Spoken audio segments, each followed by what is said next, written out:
Are you ready? Let's go.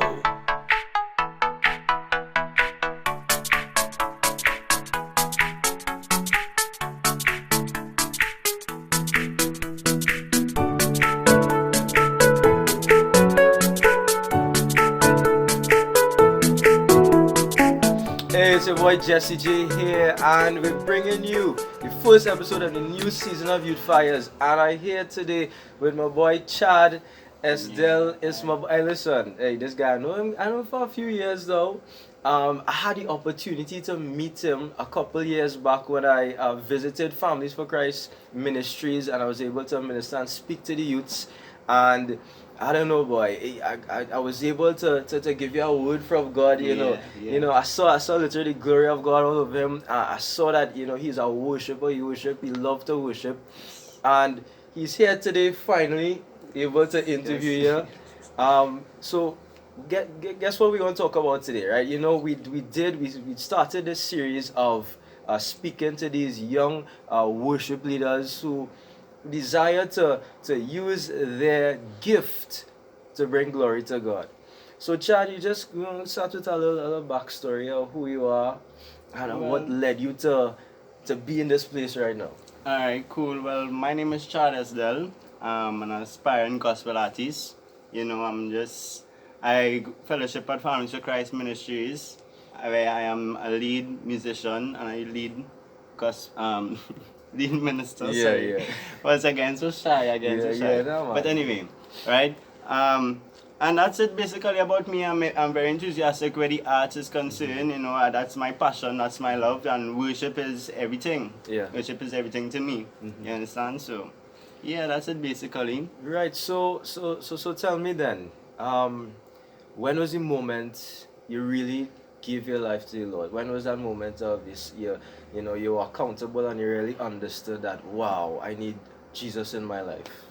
Well, at first, to be very honest, the decision was mainly with my mom and the pressure and everything. Right. I understand. Yeah, that. being a PK, Right, as they say, it was very Mhm. stressful, and I didn't really understand fully what it is I was going into. You understand? And as life go along, and I gave my life to Christ, I think I was about 13. Right. Yes. Yeah, 13. So, and now that's about 10 years ago. So, these things, there's different, indeed, different challenges to Right. life. But when I really sat along and really think about what God do in my life, and where He brought me from, even though plenty times, you turn it back on Him and He still love you unconditional, Amen. So Amen. I really thank God for His love in my life, and that just draw me closer to Him each day. Yeah. Try to read my Bible, Yeah. try to keep that communication with Him. Yeah. Even before I do anything stupid, I think first, I pray about it, Yeah. So, yeah. That's so important. That's so important. And now, so you're a singer. Yes. You love to perform. Yes.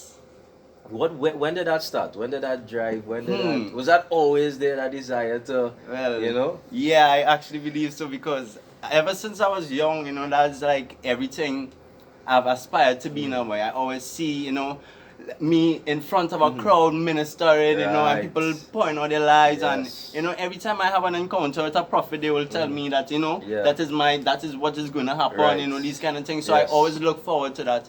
And in school, we used to do a lot of things in school, and drama was the main thing that I really loved. I really loved. So that was that. It started like from in school, and I just decided, to let that be my part in life. Yeah. You understand? Yeah. So let's get into a little bit of advice, because I just wanna pick your brain a little bit there.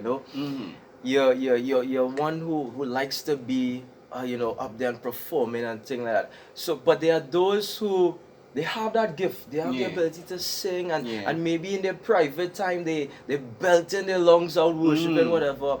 But then when it comes time to be in a crowd situation, they get a little shy, a little reclusive. So what advice you have for them, to really come out of that shell?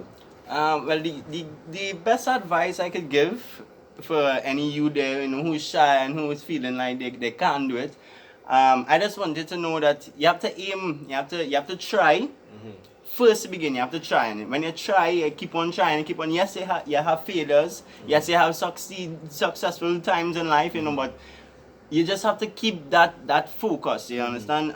Not really be shy, because you're doing it for the grace and the honor of God. You're doing it for Him, right? So you have to go all out. I say is go all out. I just go all out. You know? Yeah, that's just it. go all out, because it's for God. That's it's not it. for myself. That's it. I doing it for my King of Kings and Lord of Lords. Amen. Yeah. Amen. That's so integral. Now, yeah, you you lead worship in church, and you know, there's a certain pressure that comes with that. Yeah, true. You know, because whether you like it or not, you know, people watch you. Yeah. They're supposed to be worshiping God and everything, but you know, they watch the person. Yeah. So then how do you cope with something like that? Especially, okay, say you go up to worship before a service.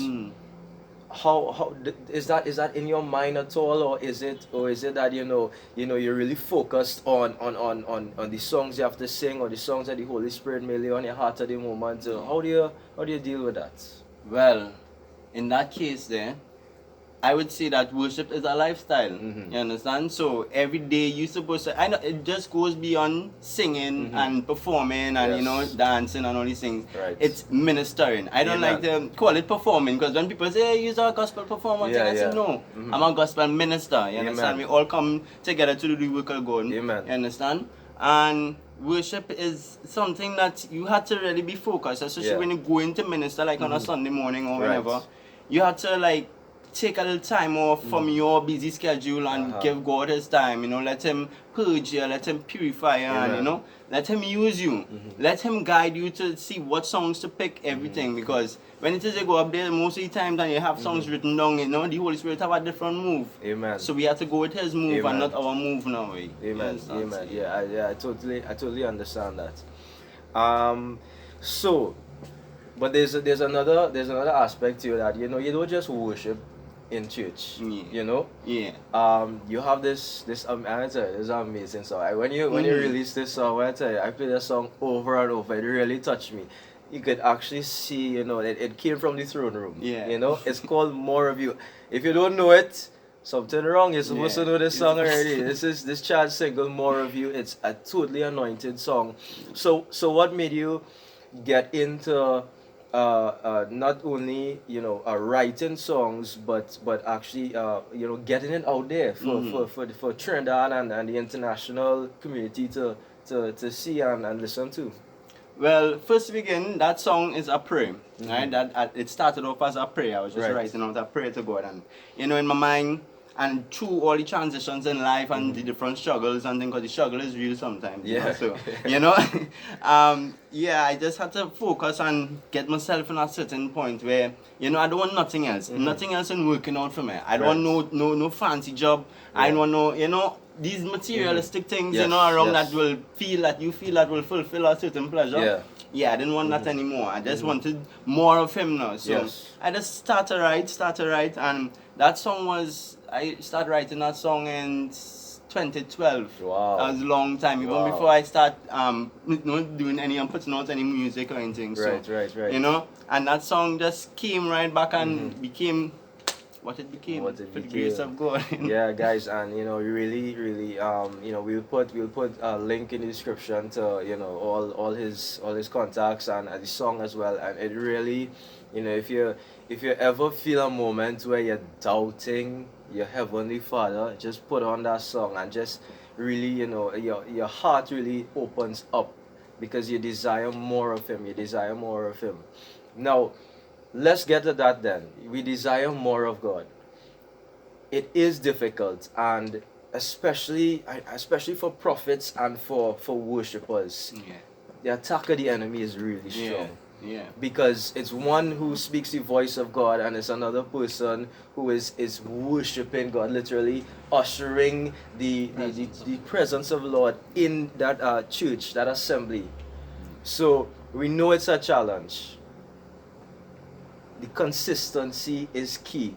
So let's talk about that. Let's talk about the challenge of being your walk being consistent as a worshiper, because we know there are challenges there. And for young worshippers out there, and for people who desire to step into that role as a worshipper. Yeah. So, well, we have to look at our lives very seriously. You know, we have to know what it is we want to do in this life where God is concerned, and ask God what it is really. God, show me my purpose, you know. Lord, if I'm to worship, Lord, you anointed me to worship, Lord, help me to do that. You know, so you just have to put away these things, these peer pressures, because a lot of things happen in life, and life is very serious. You know, a lot of pressures come along, and sometimes you don't even know how to deal with it. You feel to close off on everybody, you know. And God is right there all the time. Yes. And as I said before, you know, he never turned his back on you. Yes. So you just have to keep on dwelling in Him, letting His Spirit breathe upon you. Yeah. Spending time in His presence. Yeah. As a worshipper, as anything, as any person, because we are all worshipers. Yes. Right? That's so very true. we need to look at our life and That's make sure it very reflects Christ. That's so important. That's so important. So you talk about, you know, the spending time. I just wanna to get an idea, because you're a songwriter. Yeah. You're a songwriter. You said that we're all worshipers, right? Yeah. And there's an issue where people find, you know, just worshiping when they come to church. Oh yeah. Or just That's reading true. the Bible when they come to church. Mm. You say worship is a lifestyle. Yeah. So how do you get the people, those people who are watching and listening, to understand that worship, it has to be something constant, has to be something that we do as a part of our lives. Yeah, worship is a part of our life, you know, and I would say the more you tap into what God has in store for you, rather than what it is you plan for your life, Right. you know, and just let God have His way. You know, Yes. you really need to build, it all comes down to building a relationship with God.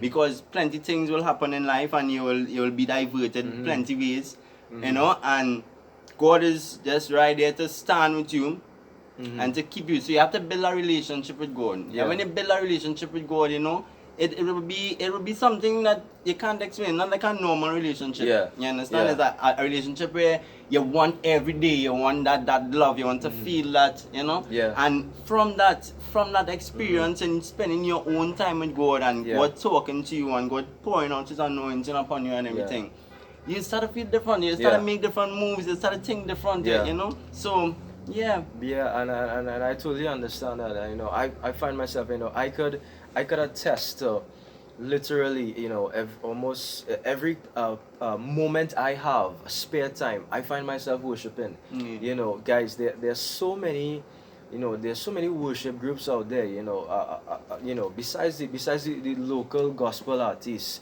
there's so many out there. You know, who, you know, these people have taken their time to really pour out, you know, God's heart in worship, and no matter what the occasion is. If you feel down, if you feel depressed, if you feel lonely, you know, if you feel joyful, there is worship for every occasion, because, you know, remember, our God is alive. He's living, and He desires us. And you will see, and Chad can attest this, I can attest this, when you put God first, when you put Him first, literally everything will come after. Everything is added when you put Him first. So when we worship, what is the first thing you do? When you come to church, what's the first thing you do? You first thing worship. do is worship, yeah? It's the first thing you do. You praise and you worship. Glorify Him. You glorify Him, and then everything else is added after. That's what He desires. He desires us to be selfless. The life of a worshipper is to be selfless. Yes. Is to be willing to surrender their whole lives, to just to be an empty vessel, to be used, to literally, exactly, to literally be that mouthpiece in that moment. So guys, just before, you know, I asked Chad, you know, what's coming next for him. You know, I just want him to just give some advice for those young people out there who desire to become worshipers. They desire to, you know, just to take that singing from being in the bathroom, you know, singing in the bathroom, to actually to coming out, and what does it take? You know, everybody's different, but what does it take to get in that place where they are up on the, you know, you're up on the platform and really worshiping. Yeah. Well, Jesse, as I said before, all these things, you have to be confident with yourself. And with building that relationship, you realize that God will pour out more confidence, more boldness in you. Yes. You understand? Amen. So, and you realize that these things like being shy and wanting to hold back and these things, it will not come against you anymore. You understand? Because God has anointed you and God is pouring out His anointing every day as you spend time with Him. Amen. So there's no reason to be shy. There's no reason to give up on life. Yeah. And there's a lot of things to look forward to, especially when it is you're living this life, you're young, and a lot of things, pressures coming against you, a lot of friends coming up, a lot of things that, at social media, a lot of things we could talk about. You understand? And you just have to stand firm and strong. Stand firm and strong and understand that God is always there for you no matter what. Amen. Amen. So that's the word, guys. Stand firm, stand strong. We're going to have back Chad for a part 2 of this, because there's a lot to explore. So, Chad, what's next? What's next for Chad? What is next for gospel artist Chad? Well, actually, I'm looking to revamp my band, get back my band in gear. Nice. Start back. Well, I have a few songs that I'm finishing right now with Mosai Records, as with Crazy Fontanelle. Yes. I'm going to finish a few songs there, and I also have something coming from Joshua Kelly on the beat. Nice. So I'm looking to put together a little album probably before the end of this year. Great. So look out for that, and a music video or something. Yes, man. Sounds great. Great. Guys, we want to thank Chad so much for being here. This is a series that I hold close to my heart. Really trying to find out, what it takes to be a worship leader. What is it about these guys that is so special, so supernatural, and the desire for them to use their gift to glorify God. We are YouthFires. I'm Jesse. This is Chad. Signing out. Remember, we are YouthFires and we pull the leaders out of the youths. God bless.